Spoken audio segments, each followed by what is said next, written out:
अब न्यूटन ने अपनी सेकेंड लॉ में ये न्यूटन्स लॉ ऑफ ग्रेविटेशन में आपने ये बात ये कही कि it is state that every body in their universe attract every body with a force of which is directly proportional to the product of their masses and is inversely proportional to square of the distance। अब उन्होंने कहा कि ये हमारे पास दो planets हैं या दो बॉडी हैं और ये A है और ये B है, इसका सेंटर ये O है और ये O डैश है।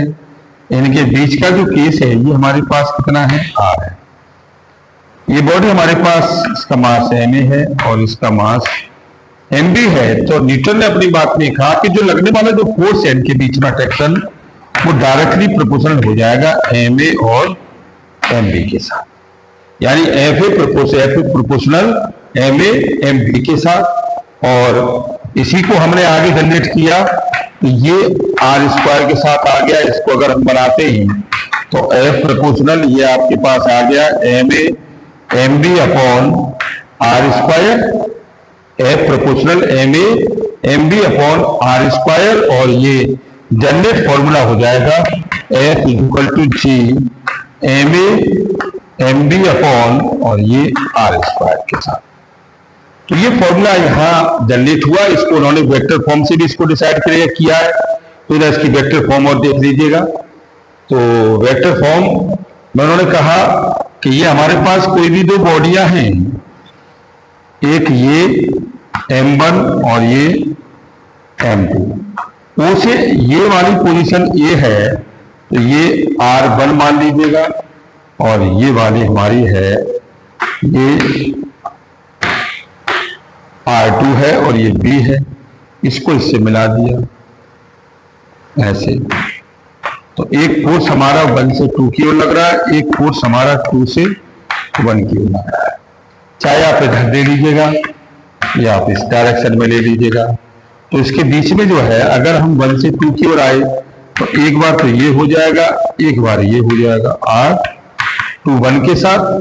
तो हम यहाँ हमने इसको लिया तो देखिए वेक्टर फॉर्म में हो जाएगा 1 से 2 की ओर।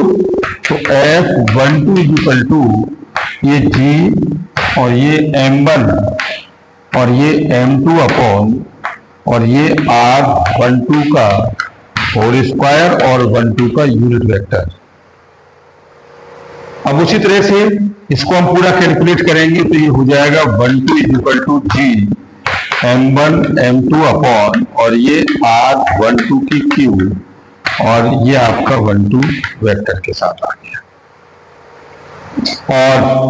और ये 12 कितना है, ये r2 माइनस के r1 है, r2 माइनस के r1 के साथ।